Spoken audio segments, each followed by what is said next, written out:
Hi, welcome back guys. Thanks so much for joining me again today. I'm going to show you a few techniques on how to save seeds.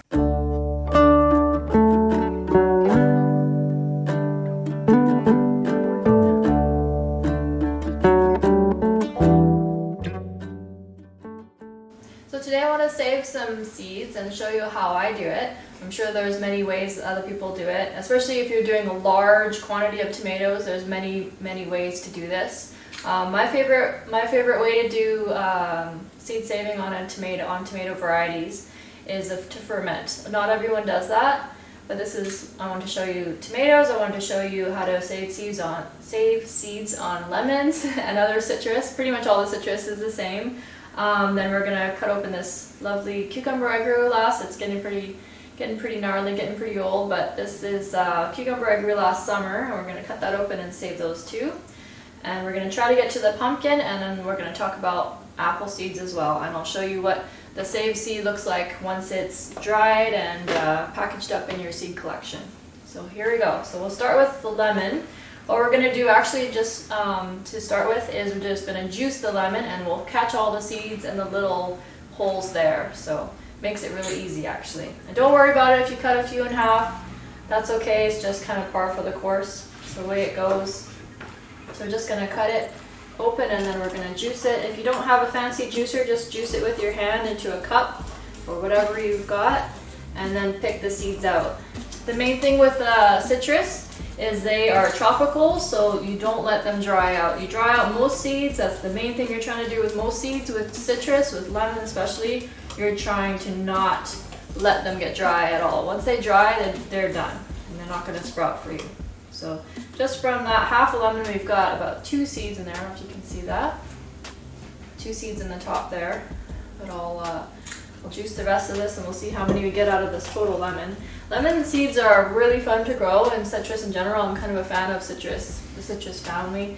I've grown lemon seeds from scratch, and they're the cutest little saplings. They're tiny, and they look just like a little tiny tree. Like their first real true leaves are lemon tree leaves, and they're so cool to grow. You feel so accomplished growing a lemon tree.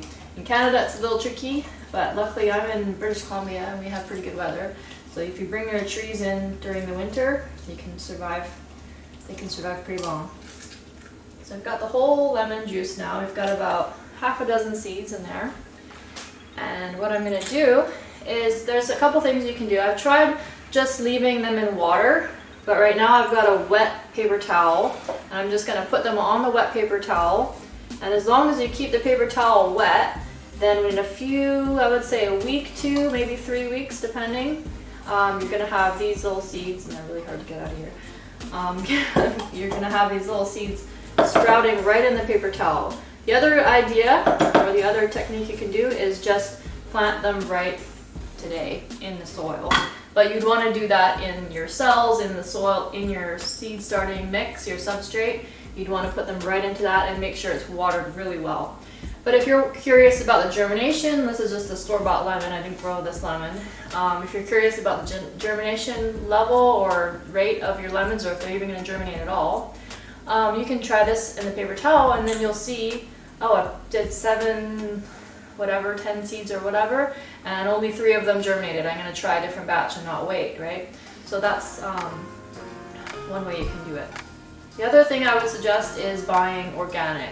Buy yourself an organic lemon, and then you know right from the get-go that your lemon tree is an organic lemon tree because you got it from organic fruit, and your seed is organic. And if you use organic cultivating techniques, nothing in the soil that's bad, then you know your whole fruit is going to be organic. So now we'll move on to a tomato. So I've got some store-bought tomatoes. It's January.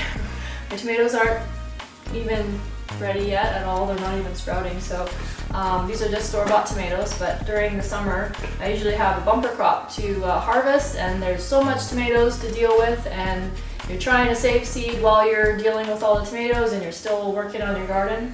But this is how we do it. I like to ferment my seeds. So you just simply cut into your tomato, and as you can see in there, I probably sliced a few in a half or so, but that's okay because there's so many seeds and tomatoes. Usually Usually in the varieties that are hybrids, there's not as many seeds, and sometimes you can't find any at all. But most heirloom tomatoes, I don't know if these are heirloom, these are just random tomatoes that I found at the supermarket. Most of them have a lot of seed. So then you're just going to take your cup. Some people use water, some people don't. I'm kind of in the middle. I'll use a little bit of water if the tomato is not really juicy. What you don't want is a lot of meat in there.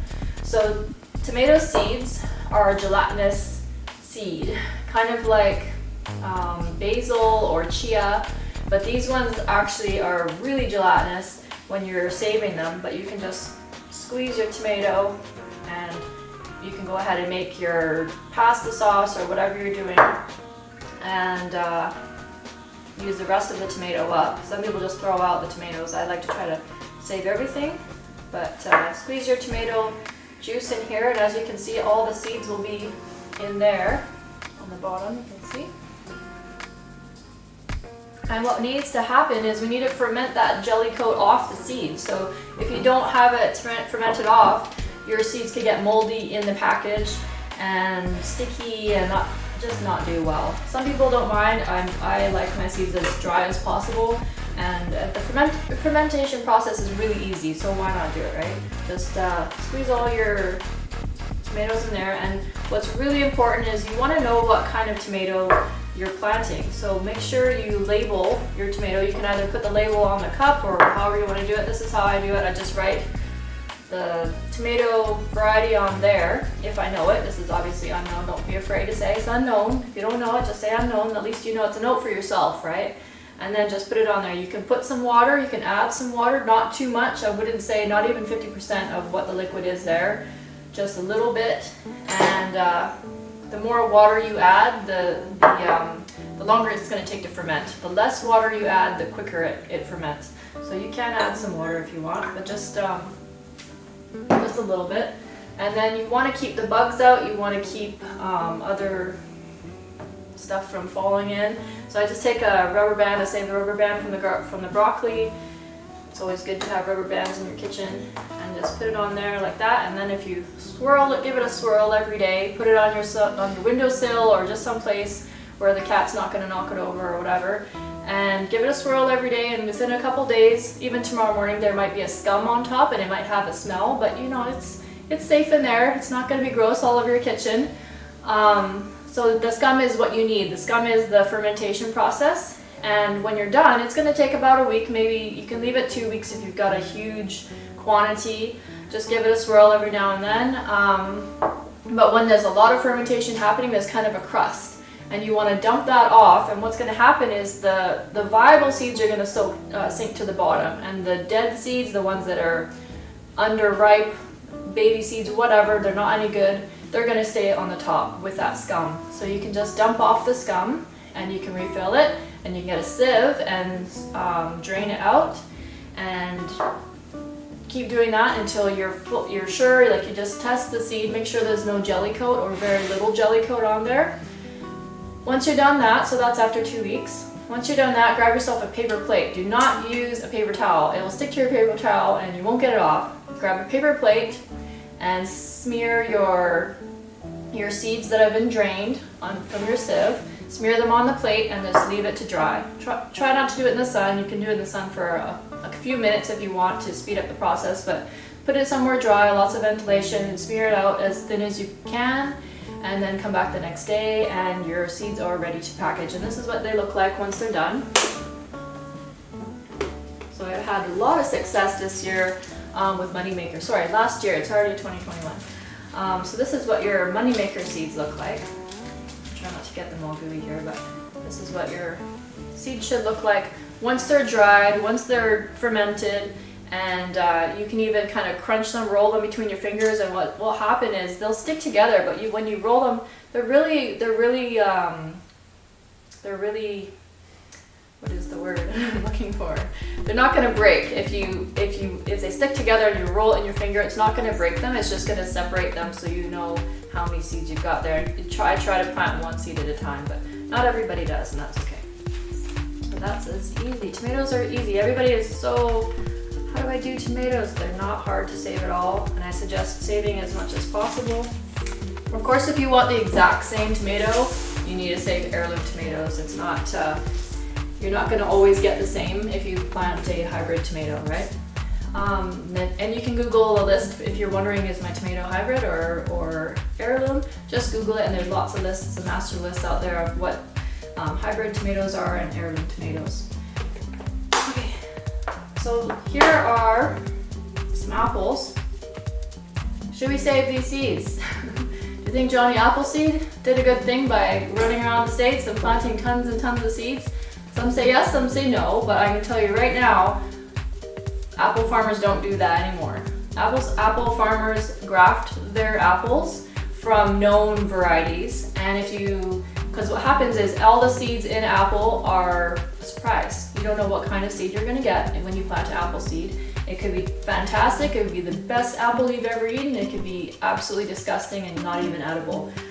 So everybody that is serious about farming and growing apples, they graft their apple varieties, and their varieties going back, like Granny Smith is ancient, right? Like they've been going back for a while, and they usually graft them onto a stock that is healthy, that is resistant to disease, and it doesn't even have to be an apple stock. It can be what's the not hummus?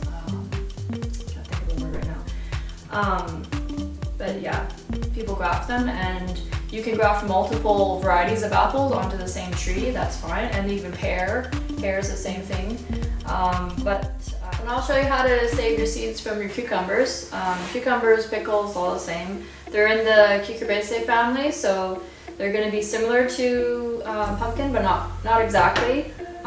We'll just cut it open, and like I said, you're going to always cut a few.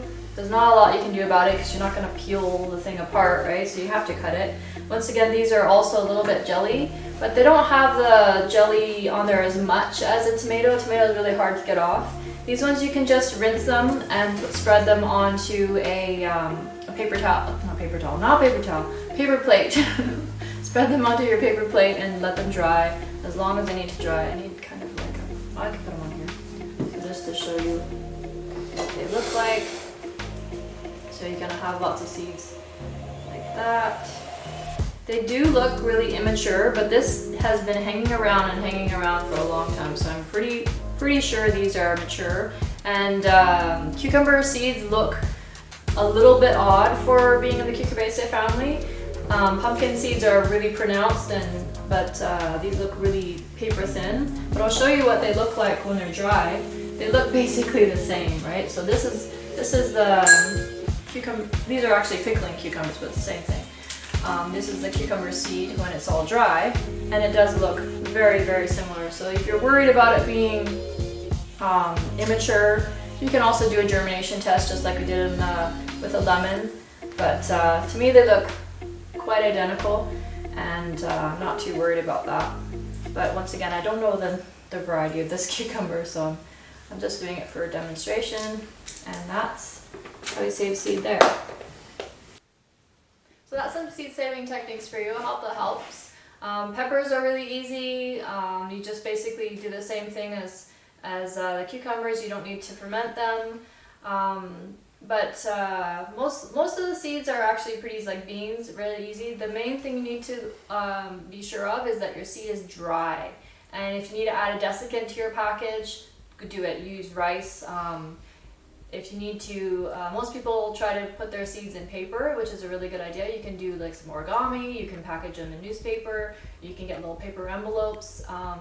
But most of all, you want to make sure, especially if you're seed swapping, like I like to do lots of seed swapping, make sure those seeds are dry before you pop them in the mail, because they will mold on you by the time they get there, and that's a little embarrassing. And most of all, you want to give someone something they can grow, something they can be happy with. So hope that helps. Let me know in the comments if you have any questions or anything like that.